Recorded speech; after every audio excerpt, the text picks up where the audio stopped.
If you think about the totality of our history, human beings have not really lived in sprawling cosmopolitan communities for very long. It's only been relatively recently that we came up with non-familial, non-tribal formulations to organize ourselves. The most natural organizing principle has always been the family, and then extended family, and then growing out from there, tribes. And these sorts of configurations operate with more or less naturally developing sources of authority and order within families, within extended families, within tribes. But when you get bigger and you start having communities and societies being brought together with no familial or tribal interconnections, societies of strangers, essentially, then you have to codify the rules.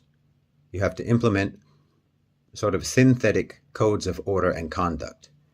And the sources of authority in that type of community or that type of society derive from those codes. Authority figures, leaders, and politicians and so on don't attain their positions through the natural process of proving their usefulness and their value to the family or to the extended family or to the tribe, but through the manufactured, agreed upon system of order. They're functionaries, and their authority is derived from the system. In other words, it's the system that matters, because the system is the only thing that makes a society of strangers even viable. Everyone has to agree to abide by the system, and that includes both written and unwritten laws. So basically, legally acceptable and unacceptable things, and socially acceptable and unacceptable things. And all of this must be enforced very rigidly. If the legal matters tend towards lenience, then the social matters must be more coercive. If the official codes of conduct, the laws, as it were, provide for greater liberty, then the social codes of conduct will demand greater conformity, because a society of strangers is always going to be on the verge of falling apart. And the only thing that prevents that from happening is this system. So law enforcement, for example, has prisons. Social code enforcement has ostracization. It has banishment. It has canceling. You ostracize and marginalize people whom you deem to be too risky to the system of order, people who don't conform or who seem less invested in maintaining the artificial organizing principles of the society, because everyone has to agree to abide by the system, the official and unofficial system, the law of the land and the social mores of the community. And anyone who does not do that has to be strictly punished, because that punishment is basically a form of self-defense by the community to preserve the existence of the society itself. But the fatal flaw in all of this is that the system's authority is unconvincing because it is unearned. Conformity with it is simultaneously arbitrary and mandatory. In other words, you have to adhere to it whether you believe it or not, simply because it is necessary to adhere to it because of its function.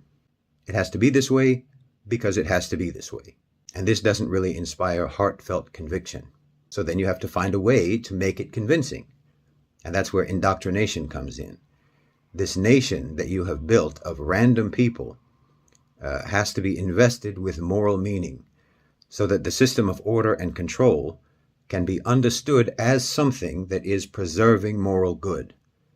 But you have to be very careful about what the indoctrination presents as the moral rationale. Because if, for example, your moral rationale is, say, freedom, then you have just created more problems for yourself. You have complicated the task immeasurably of conformity enforcement.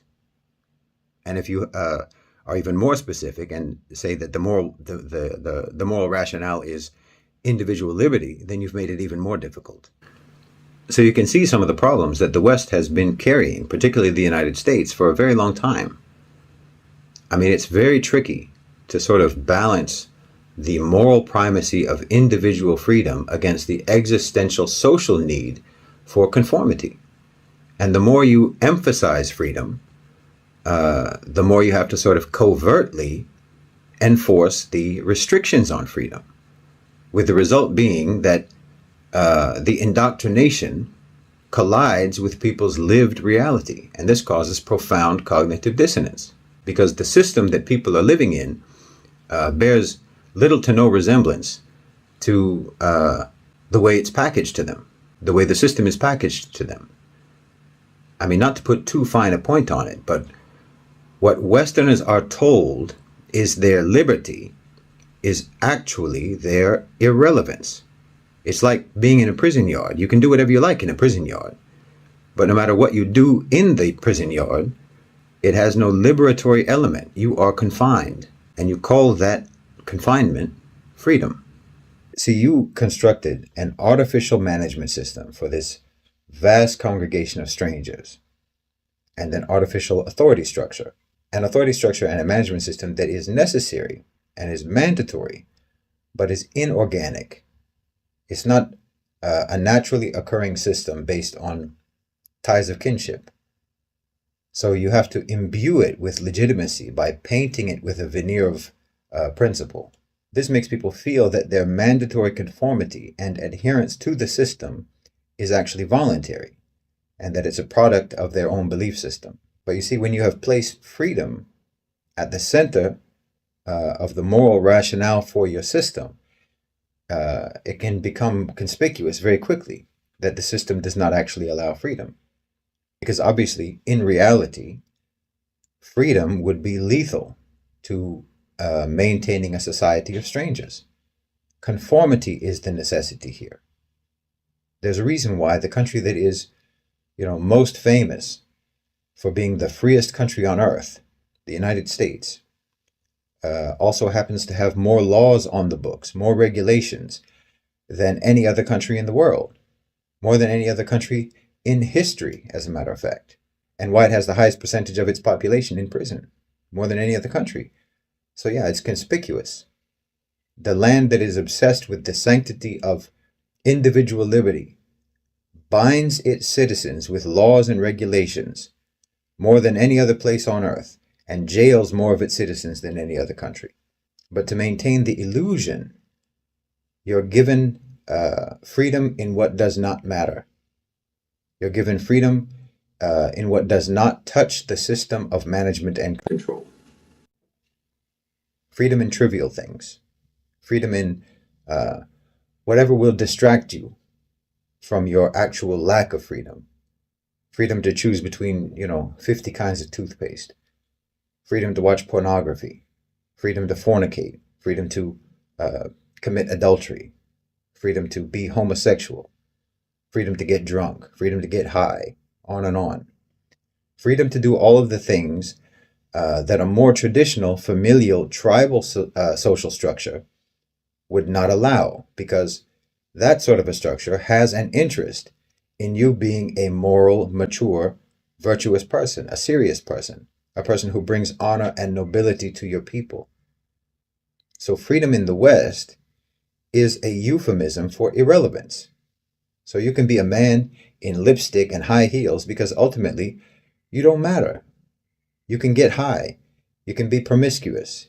You can play video games for 10 hours a day. You can binge watch entire seasons on Netflix in one sitting because you don't matter as a person. But you better get up when your alarm clock goes off when it's time to go to work. Wear your seatbelt, follow the traffic laws on your way to work. Don't drive in the wrong lane. And comply with all workplace rules once you get there. Don't say the wrong thing, don't make the wrong joke, and don't take too long in the bathroom. Pay your bills on time, pay your taxes on time. Don't violate community guidelines. And pledge allegiance to the flag. You have freedom in trivialities. And even that for only a few hours a day. But it's enough to convince part of your mind that the system is protecting your freedom. The system that you have no choice but to comply with. And again, that's because it's an artificial system. So belief in it has to be manufactured.